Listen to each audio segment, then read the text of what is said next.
Men o'qimadim, sen o'qigin deb talab qo'yiladi-yu, qo'yasizlar ota-onalar. Bu degani yaxshi o'qib ketadi, bilimli, uchunli bo'lib, yaxshi joylarda, kresloda o'tiradi degani emas. Balkim o'zini yo'nalishi bordir. Balkim o'zini iqtidori bordir. O'zini bir kasbini topib, o'sha yo'nalishda balkim zo'r bo'lib ketardir. O'zini o'rnini topardir shu kasb orqali.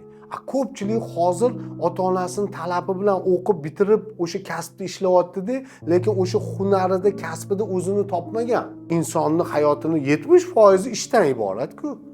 Kasb o'sha hunaridan iborat-ku.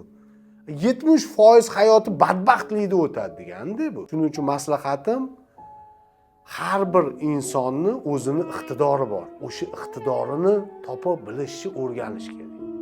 Ayniqsa otalarga ham bu maslahatim. Yillar davomida yosh katta bo'lgan sari bolada o'zgarishlar bo'ladi.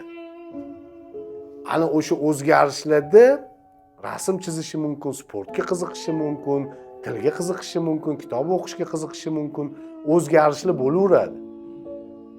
O'shani sezish kerak, asl negizini topish kerak. O'sha asl negizi ichidagi iqtidorini topish uchun ota ziyrak bo'lish kerak. Bola o'zi qaysi kasb tanlashni bilmasa, qiynalsa, otani maslahatiga ehtiyoji oshadi. Ota o'zini hayotidan kelib chiqib maslahat beradi-da. Qayerda o'qiyman, g'am tashvish qilmaydigan bir xil o'smirlar bor-da.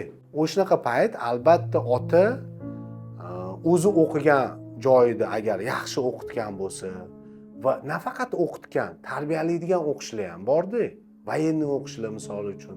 Agar bolada ozgina bo'lsa ham iqtidorini sezsa, shu yo'nalishda tortib ketishini bilsa, ota maslahat berishi mumkin. Shu yo'nalishda ketsang kam bo'lmaysan bolam. Meni misol uchun o'sha yerda o'qitgan, meni o'sha yerda ustozlarim tarbiyalashgan, oq qorani farqini ajratganman, irodali bo'lishni, o'zimda kuch topib maqsad sari intilishni o'rganganman.